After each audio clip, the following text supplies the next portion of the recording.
સદગુરુદેવની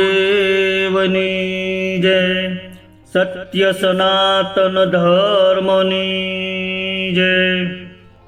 7 શૂન્ય જે ભેદન કર જાવે, જરા મરણ મટી જાવે। ભોજો ભગત કહે, જો બ્રહ્મ વેતા ગુરુ મળે, તો આ દેહથી અભય પદ પાવે।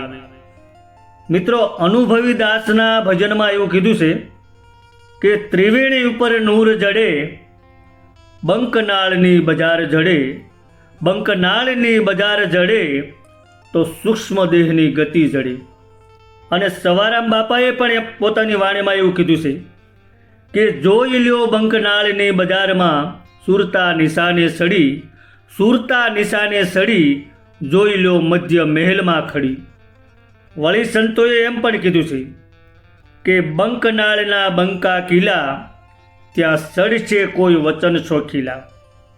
બંકનાળના બંકા કિલ્લા આ અતિશય ગૂઢ અને રહસ્યવાળો વિષય છે। ભક્તિ લાખો અને કરોડો લોકો કરે છે, પણ આ આખરની ભૂમિકા સુધી કોક વિરલા જ પહોંચી શકે છે। ગુરુ વચનમાં અડગ રહેવાવાળા, પ્રાણના ભોગે પણ ગુરુ વચનમાંથી ચલિત ન થાય એવા મરજીવાજ ત્યાં પહોંચી શકતા હોય છે। અને આવા લોકો જ ગુરુ મહિમાને સાચી રીતે સમજી શકે છે। લઘુ મહિમા નહીં, ગુરુ મહિમા। ગુરુ મહિમા એટલે એનાથી આગળ કોઈ ગુરુ નથી, એનાથી વધુ મહત્વવાળું, વધુ મૂલ્યવાળું બીજું કાંઈ જ નથી। મૂલ્યની અને કિંમતની જ્યાં હદ આવી જાય છે, સીમા આવી જાય છે, એટલા મહત્વવાળો મહિમા એટલે જ ગુરુ મહિમા। સાચા અનુભવી ગુરુ શિષ્યને ઋષિ મુજબનું જ્ઞાન આપતા હોય છે, અને જ્ઞાનની સાથે યોગ ક્રિયાનો પણ અનુભવ કરાવતા હોય છે। એટલે ગુરુ મહિમામાં યોગને પણ સમાવી લેતા હોય છે। બંકનાળના બંકા કિલ્લા આ યોગ ક્રિયાના વિષયની વાત છે। અહીં શબ્દ છે બંકનાળ, તો યોગીજનો પૂર્વ માર્ગથી બ્રહ્મરંધ્રમાં જાય છે અને પશ્ચિમ માર્ગમાં થઈને પણ બ્રહ્મરંધ્રમાં ચડે છે, બ્રહ્મરંધ્રમાં જાય છે। આ બ્રહ્મરંધ્રમાં જાય છે એનો મતલબ કુંડલીને જગાડીને, જાગૃત કરીને, પ્રાણને ઉઠાવીને પૂર્વ માર્ગ અથવા પશ્ચિમ માર્ગ દ્વારા પ્રાણને બ્રહ્મરંધ્રમાં પહોંચાડે છે। હવે આ કીધી એ બધી દિશાની સમજૂતી આપણે અહીં સમજવી છે કે સાધક જ્યારે સાધનામાં બેસે ત્યારે સાધનામાં પૂર્વાભિમુખ થઈને બેસે છે, એટલે કે સૂર્ય સામે બેસે છે। એથી સૂર્ય તરફ રહેતા શરીરના અંગો, મોઢું, છાતી, એ બધા અંગો એટલે ટૂંકમાં શરીરનો આગળનો ભાગ એ પૂર્વ માર્ગ છે। એ રીતે સૂર્યાભિમુખ આસનમાં બેઠા હોઈએ ત્યારે શરીરના પાછળના અંગો, મેરુદંડ, કમર, વાહો, એ બધા પશ્ચિમ માર્ગમાં કહેવાય છે। એટલે કે જ્યારે સૂર્યને સામે બેઠા હોઈએ ત્યારે શરીરનો પાછળનો ભાગ એ પશ્ચિમ માર્ગમાં ગણાય છે। આ રીતે પૂર્વ અને પશ્ચિમ માર્ગ સમજવાનો છે।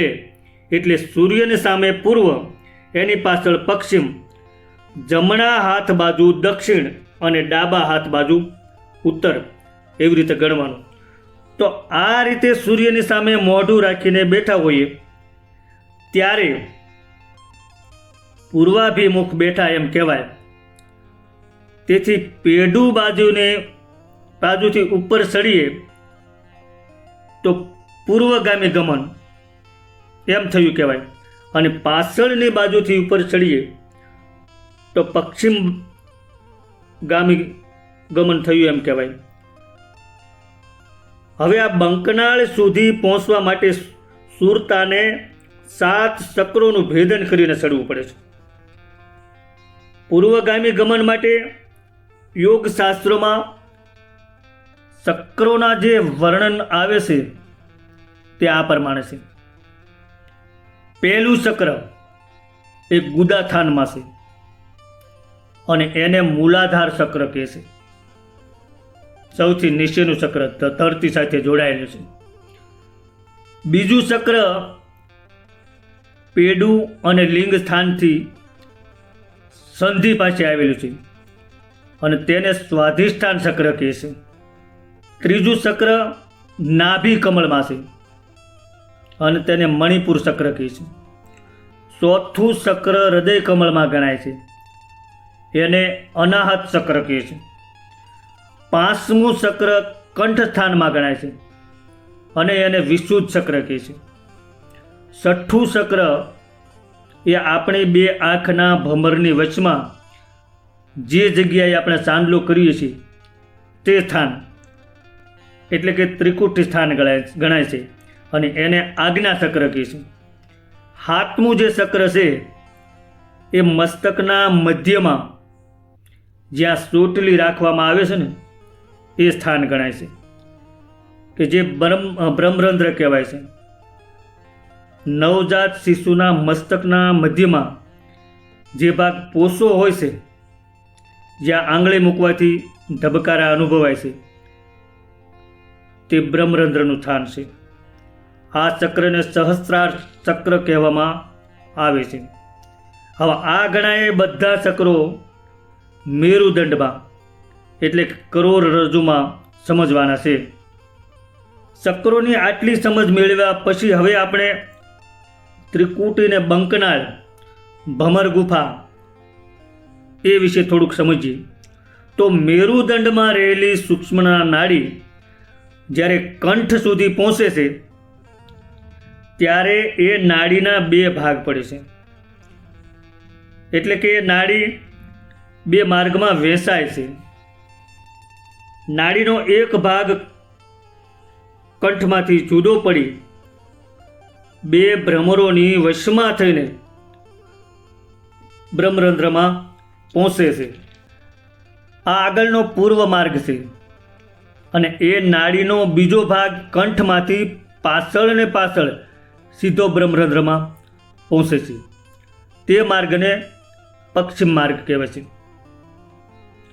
કંઠમાંથી નીકળી બે ભમરોની વશમાં થઈને જે નાડી બ્રહ્મરંધ્રમાં જાય છે તે નાડી જ્યારે ભમરોની વચ્ચે આવે છે ત્યારે તે સ્થાનને ત્રિકુટી સ્થાન કહેવામાં આવે છે કે જ્યાં ત્રીજું નેત્ર છે એમ કહેવામાં આવે છે.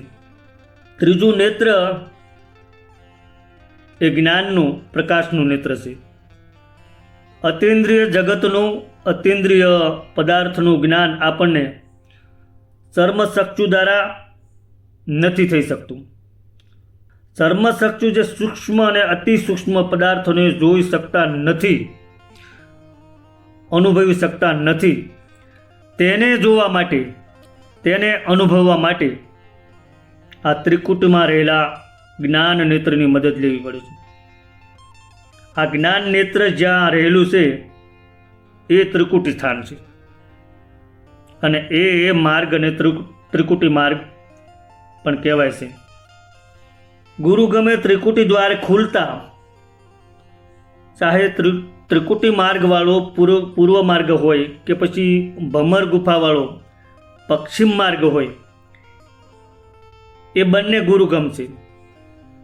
ગુરુદેવને આપણા ઉપર સંપૂર્ણ કૃપા ઉતરે ત્યારે એ દ્વારો ખુલી જાય છે.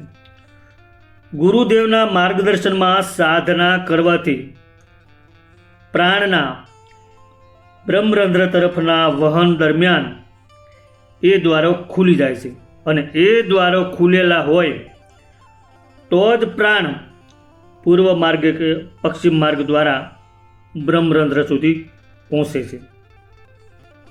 બંકનાળના બંકા કિલ્લા, નાળ એટલે નાડી અને બંક એટલે વાંકી.